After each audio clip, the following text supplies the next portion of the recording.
જય, દાસના દાસ તનાની જય જય.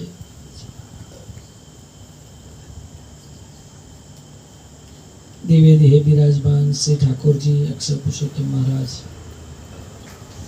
ગુરુ હરિ સ્વામી શ્રી, સૌ વડીલો, ધામના આત્મિક મિત્રો, મારા પરથી બધા ભક્તોનો લાભ મળે. બેસ્ટ વક્તા એ જ થઈ શકે છે બેસ્ટ શ્રોતા થાય. સ્વામીજી બેસ્ટ શ્રોતા હતા વક્તા કરતા વધારે. એટલે શ્રોતા થવું સારું. એટલે લોકો આપણે પ્રેક્ટિસ થોડી થોડી પાડીએ, સ્વામીજીના પગલે ચાલીએ.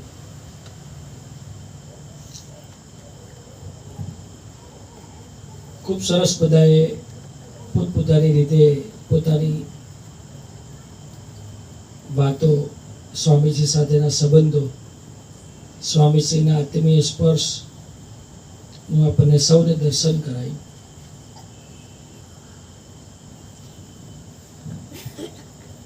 ભગવાન સ્વામિનારાયણનો આપણે વિચાર કરીએ.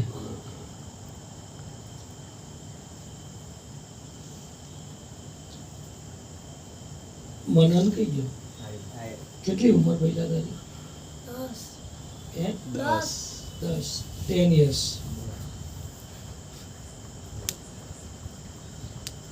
ભગવાન સ્વામિનારાયણની 11 વર્ષની ઉંમર હતી. 11 વર્ષ 3 માસ 1 દિવસ. ત્યારે એમને ગૃહ ત્યાગ કર્યો. મનન નહીંથી 6 ની જવાનું કે જવાય પેલા નથી? હે જવાય? ના જવાય.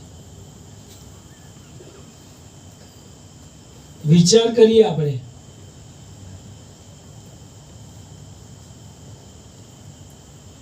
કે ભગવાન સ્વામિનારાયણે 11 વર્ષની ઉંમરે ગૃહ ત્યાગ શા માટે કર્યો?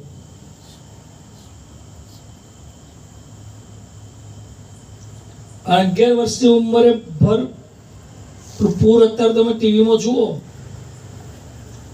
કચ્છરીમાં પાણી જાય છે, બધા અત્યારે જાય છે. આજ મેં સમાચાર જોયા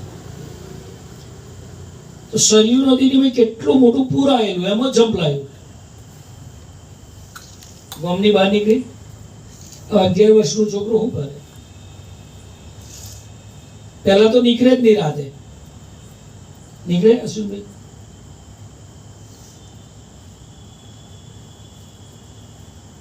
કોઈ વિચાર કર્યો ભગવાન સ્વામિનારાયણ? કોઈએ? મેં નહીં કર્યો. મને બેઠા પછી વિચાર આવ્યો.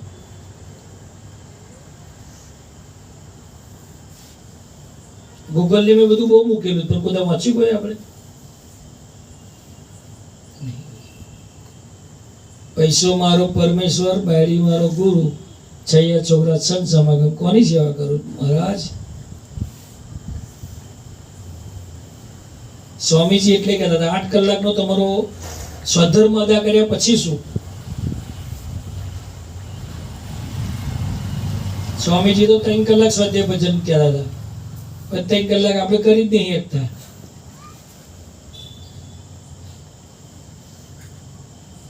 અડધો કલાક તો કરાય. નોકરી જતા જતા ભજન સંભળાય, પ્રવચન સંભળાય. નોકરીથી આવતા પ્રવચન સંભળાય. નહીં ડટ્ટા નાખી લોકો ચાલવા જાય છે. તે હું ડટ્ટા નાખીને વાપરતા છે સત્સંગ સિવાયના માણસો? પૂજ્યો ખરા કોઈને ઉભા રાખીને હું વાપરો છે?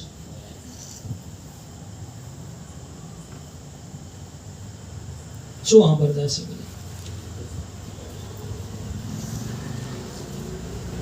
તો જે સનાતન સત્ય છે એને આપણે સાંભળતા નહીં. જેના માટે ભગવાને ધરતી પર આપણને મોકલ્યા છે, જે વસ્તુને પ્રાપ્ત કરવા માટે, એ વસ્તુ માટે કોઈ ઉદ્યમ આપણે કરતા નહીં.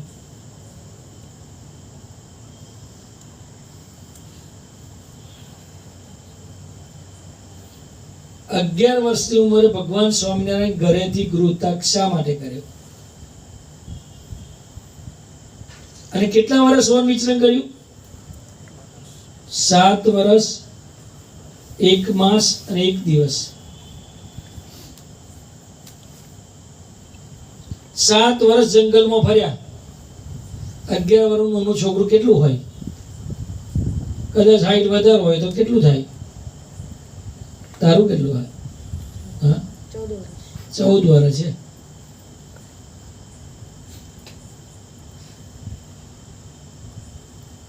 કેવા જંગલોમાંથી પસાર કરે. એમાં પુલા સમય ગયા ઉપર,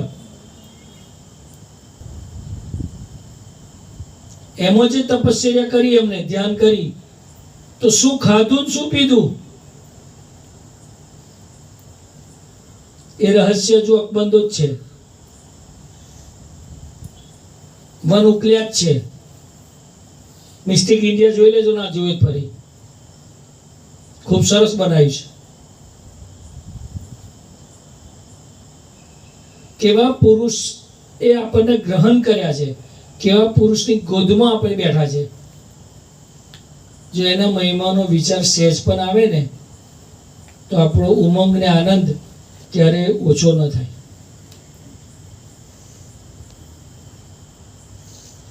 અઢાર વર્ષ સુધી ભગવાને વન વિચરણ કર્યા પછી 18 વર્ષની ઉંમરે લોજમાં પધાર્યા પહેલી વખત. કેટલે બધે ફર્યા, આખું ભારત ફર્યા છે ભગવાન. એટલે એમાં જોડાયા હતા, રથયાત્રામાં ભગવાન જોડાયા હતા. કેટલા કેટલા ઉત્સવોને માનતા માનતા ભગવાન આવ્યા, કોઈ જગ્યાએ ટક્યા નહીં. બધા સંપ્રદાયો જોયા, નિરખ્યા, માન્યા. 18 વર્ષની ઉંમરે પહેલી વખત લોધની ધરતી પર આવે છે. સુકાનંદ સ્વામી તે તળાવના કિનારે ઊભા હોય છે. નીલકંઠ વળીને જોવે છે, મોહ વ્યાપી જાય છે, એમાં આકર્ષણ થાય છે. અને સુકાનંદ સ્વામી એમની પાસે જાય છે. ત્યારે ભગવાન સ્વામિનારાયણ પ્રશ્ન પૂછે નીલકંઠ વળી સ્વરૂપે કે જીવ, ઈશ્વર, માયા, બ્રહ્મ ને પરબ્રહ્મ શું છે? તો એ નતા જાણતા. પોતે તો હતા પરબ્રહ્મ પુરુષોત્તમ નારાયણ. પણ જ્યાં ઉપાસના શુદ્ધ હશે, જ્યાં સિદ્ધાંત પ્રમાણે જીવતા હશે, ત્યાં જ એનો ઉત્તર મળશે, એમને ખ્યાલ હતો. અને ત્યાં મુક્તાનંદ સ્વામી પાસે જાય છે, તે બધી વાતો કરે છે, શાંત થાય છે. કે હું નહીં ગુરુ, ગુરુ તો રામાનંદ સ્વામી છે, એ તો બહાર છે. કે મારે દર્શન કરવા છે એમને. અને રામાનંદ સ્વામીને કાગળ લખે છે મુક્તાનંદ સ્વામી કે અહીંયા નીલકંઠ વર્ણી નામે એક વર્ણી આયા છે, તમારા દર્શનની ઈચ્છા છે, ખૂબ સેવાભાવી છે, અને તમે ક્યારે પધારશો દર્શન આપવા? ત્યારે રામાનંદ સ્વામી કાગળ વાંચે છે. ગોવિંદરામ ભટ્ટને કહે છે કે આ કાગળ લઈને જાઓ તમે પાછા. અને ગોવિંદરામ ભટ્ટને કહે છે હું તો ડૂગડૂગી વગાડનારો હતો, અસલ ખેલનો ભજવનાર હવે આવી ગયો છે. રામાનંદ સ્વામી કે તને ખબર પડી? કેવી રીતે ખબર પડી?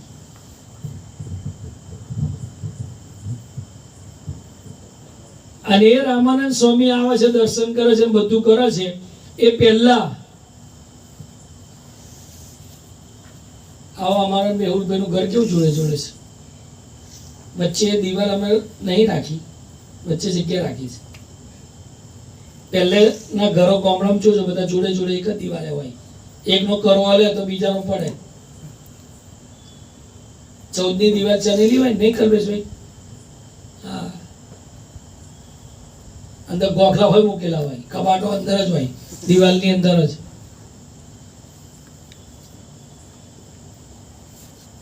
તો ગોખલો બનાવેલો, બાજુમાં એક ઘર હતું.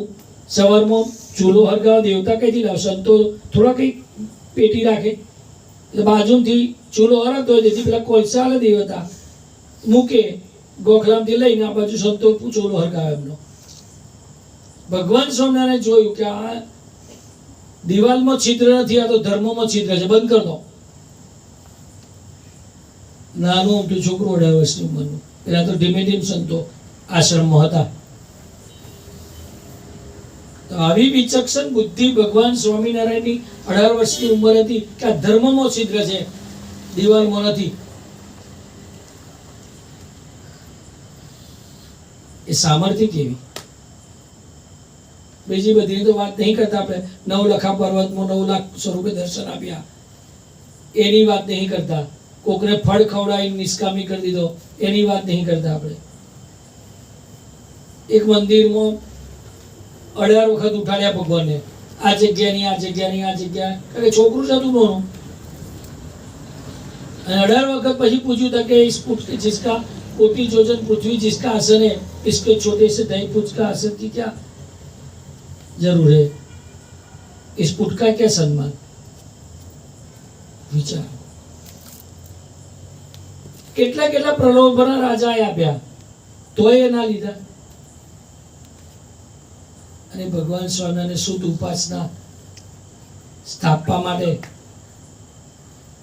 એ અક્ષરધામનું સુખ ના ભોગતા આપણે થઈએ એટલા માટે ભગવાન સ્વામિનારાયણનું અવતાર ધારણ કરવાનું એક પહેલું કારણ એવું હતું कि जीवों को भ्रमरूप करके अक्षरधाम के अंदर वास करवाने के वास्ते में आया. આપણને સૌને ભ્રમરૂપ કરીને લઈ જશે એનું વરદાન છે, આપણું નથી. એનો સંકલ્પ છે, આપણો નથી. બધા બહુ છે 7 સંકલ્પ, એમાંનો એક છે.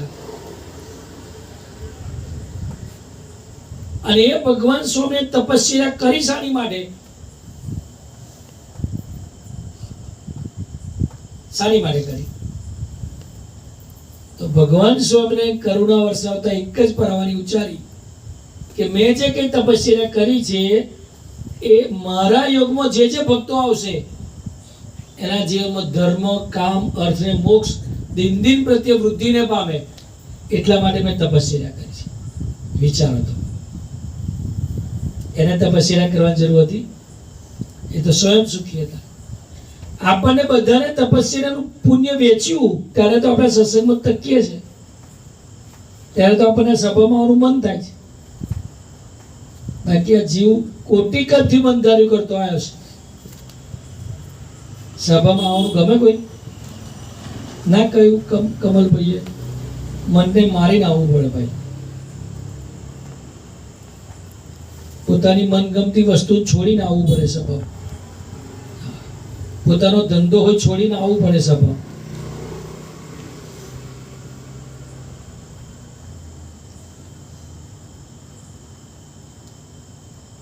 આપણે સૌએ પ્રાર્થના કરવાની. સભાનું મહત્વ તો જ સમજાશે. અમને અજયભાઈ વાત કરીને કથા વાર્તા કરવાનું, સાંભળવાનું અંગ રાખવું પડે. જેમ જેમ શબ્દ આપણા અહીંયાની વિશે સ્ટોર થશે, જેવા તમે સાંભળો એવા તમે થાઓ. અને એટલે ગુણાતીતાના સ્વામી કહ્યું 100 જન્મે એકાંતિક થવાનો હોય એ આને આ જન્મે થાય. આપણે સંગ સારો રાખવો છે. સત્સંગનું સુખ કિશોર કેરી જેવું તો જ મળે, બાકી ના મળે. ભલે આપણે નપાસ થઈએ, હું નપાસ થઉં છું. હું ગોષ્ઠી કરું છું એટલે કે તમારાથી પર નહીં, તમારાથી મોટો નહીં. હા, આપણે બધા જ એક માર્ગના પથિકો છીએ. નપાસ થવા એનો વાંધો નથી. સ્વામીજી કે તમે નપાસ થયા ભાઈ ભજન નથી કરતા, પ્રાયશ્ચિત નથી કરતા, માફી નથી માંગતા, એટલો જ દોષ છે. આપણે સ્વામીજીના ચરણોમાં પ્રાર્થના કરવી છે. અઠવાડિક સભા આવે ને પહેલા બધાએ બુધવારે એક 2 જણની ઘેર મેં કેટલી વખત કહ્યું છે, ફરી કહું છું. અઠવાડિયામાં કોઈ 2 દિવસ એવા નક્કી કરો જે ના આવે એની ઘેર જવાનું. ભલે ને એક ઘેર 4 ભેગા થઈ એવું હતું છે. પણ તમને એમ કે અમિતભાઈ જશે, અમિતભાઈ એમ કે જયંતિભાઈ જશે, જયંતિભાઈ એમ કે પ્રમોદભાઈ વાપર્યું એ જશે. પ્રમોદભાઈ કે હું કાયમ ફોન કર્યા જ કહું છું ને, વચ્ચે આવતા ને શું કરું. પણ આપણી એ સેવા છે. કોઈ આવે કે ના આવે, મેવા મળે કે ના મળે, સેવા મારે કરવી છે. આપણી તો સેવા નંદાય છે ને ભગવાનના ચોપડે કે ભાઈ મેં આટલા જણને ફોન કર્યા, કેટલાને કર્યાનું જાણવાનું આપણે શું કરવા રાખવાનું? એ મહારાજ જોને. ભગતજી મહારાજને કહ્યું ગિરનારને લઈ આવો, ગિરનાર આવ્યો હતો, તો ભગતજી કઈ આજ્ઞા લેવા કમ તો કે ગુનાથી આજ્ઞા કરી છે આવું ને આવું એની ફરજ, એમ સભામાં કોઈને આવું ના આવું એમની ફરજ, આપણી તો સેવા થઈ જાય ને, એમ આપણા બધાની સેવા થાય ને, કોઈની ઘેર જાવ તો. જયંતિબેન સુરત જવાનું કહેતો કેટલી વખત જાઓ આડુબેન ઘેર, હે કેટલી વખત જાઓ? મહિનામાં 4 વખત કે 4 વખત જાય. બોલો જરીક કે અમને એવું ના થાય કે હું જાગરો છું, થાકી ગયો છું, અમને આવ્યો વર્દી મારીને કમ્પ્લેટ બુટ ચમકાઈને જતા રહે. અને કોઈ ઘેર જવાનું કહ્યું હોય સભામાં બોલાવા જજો કે મળવા જજો કે સભામાં હાડા પહેલા આવજો તો થાય છે. પહેલા પેટનું, પછી શેઠનું અને પછી ઠેઠનું. સભા એટલે ઠેઠ. હા, એવું નહીં કરવાનું. પહેલા ઠેઠનું રાખીશું ને તો બાકીનું બધાનું થઈ જશે, ચિંતા કરવાની જરૂર નથી. સ્વામીજી ચરણો પ્રાર્થના કરી બહેનો રીતે જે ના આવતા હોય બધા બહેનોને સભામાં લાવવાના, યુવતીઓને પણ સભામાં લાવવાની. બનતા હોય તો અડધો કલાક બંધ રખાવાનો, કલાક ગુરુવાર સભા. સ્વામીજીએ કહ્યું છે ઘરના મંડળથી આત્મીયતાની શરૂઆત થાય, બાકી બધા સમયમાં જાય એ સમયાની ભાઈ કોણ કોને મળે, કોણ કોને કહે, કોણ કોને સ્વભાવ જુએ. પ્રસંગ બનવાના, કોઈ પ્રસંગ અહીં જ બનવાના છે. અને તે ઘડે તમે જેટલામાં ના કહ્યું અમિતભાઈ તુજમે સબરી, કોને કહ્યું? હેમંતભાઈ કહ્યું, કલ્પેશભાઈ કહ્યું તુજમે રબ દિખતા હૈ. સબ મેં રબ દીખવા માટે એ સભામાં આવવું પડે. હા, તો જ દેખાય રબ, બાકી ના દેખાય. સભા, અઠવાડિક સભા મંડળની ફરજિયાત ભાઈઓ બહેનો યુવકો યુવતીઓ ફરજિયાત સભામાં આવે. એનો ફાયદો તમને મળશે આજે નહીં ગમે ત્યારે. સભા ભરવાથી કેટલા બધા ફાયદા છે એ તમને તમારો જીવનમાં અનુભવ થશે. કોઈ ગણાવે ફાયદા નહીં. આની આજ્ઞા પહેલા પડે છે, આની દ્રષ્ટિમાં રહેવાય એ મોટામાં મોટો ફાયદો છે. ભગવાનને સંતની દ્રષ્ટિમાં રહેવાય એ મોટામાં મોટો ફાયદો. એનાથી બીજો ફાયદો શું? કમ તો કદાચ મોરને પારથી મારવા ગયો, તીર મારે 2-3 મોર મર્યો જ ના. પેલો કે સાલો હું એક જ તીરે પાડી દઉં, મારું નિશાન એટલું પાક્કો, જરા મોર મળતો કેમ નથી? ત્યાર પછી કોઈ કે કઈ ગુનાતીત જ્ઞાન પર દ્રષ્ટિ પડી ગઈ છે, મોર મળે. એમાં આપણી પર હરિપ્રસાદ સ્વામી પ્રેમ સ્વામી દ્રષ્ટિ પડી જાય છે. આપણને માયા નડે, માયાને લાત મારવી પડે. માયા એનું કામ કરવા આવશે જ. સભામાં આવવાનું થશે ને ભરતભાઈ, તારે જ તમારે ઘેર કોઈ મહેમાન આવશે, મોંમાં કાકા ફુવા, એમાં તમે મોહાવશો કે ઓમાં મોહાવશો? હા, તારે જ આપણી કસોટી થાય. એમને એમ તો સભામાં તો આપણે બધા હારા જ છે, આપણે બધા જ. પણ જે દર ભગવાન તમારી કસોટી કરે, સભામાં આવવાના ટાઈમે જ કંઈક પ્રોબ્લેમ થાય, અને ત્યારે તમે એને છોડીને સભામાં બેહો, તારે ભગવાન એવું કે હવે આની પર દ્રષ્ટિ મારી પડી. પછી એને કોઈ કાળ કર્મને માયાનો કાયદો ના રહે. હઠમાન ને ઈર્ષાઓ જતા રહે અને ભગવાનના સુખ શાંતિ ને આનંદ ચાલુ થાય. અને આપણી સામાન્ય કસોટીમાં આપણે પાસ થતા આજે બંને દીકરાઓ નહીં, દર્શનભાઈ, હા, સભાના ટાઈમે બધાએ સભામાં આવવાનું. એ પહેલી આપણે સૌએ કાળજી રાખવાની મા બાપ તરીકે. યુવકોએ એમના ફ્રેન્ડને લાવવાના નવા. કોલેજમાં બનતા હોય, સ્કૂલમાં બનતા હોય તો નવા ફ્રેન્ડો હોય જ.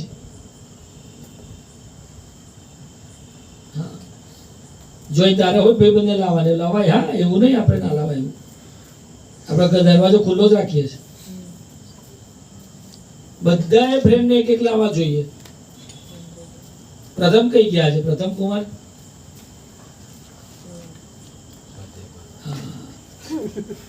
સભામાં લાવવાના બધાને, કોઈ પણ ભોગે. આટલા બધા ભક્તોને એક સાથે દર્શન થાય, તમે સવારથી હોં સુધી દર્શન કરવા જાઓ જોઈએ, બધાને ઘેર પહોંચી વળશો એક દિવસમાં? પહોંચી વળે? ભગવાન સ્વામિનારાયણ આવો એક સમયો રાખેલો. એક ભાઈ મારા જેવા બુદ્ધિશાળી કહેવાય, સમય એમ તો બહુ પબ્લિક હોય અને ભગવાનના દર્શને બરાબર નહીં થાય, એટલે સમયો પતી જાય તો પછી જઈએ દર્શન કરવા. ભગવાન સ્વામી દર્શન કરવા પછી ગયા.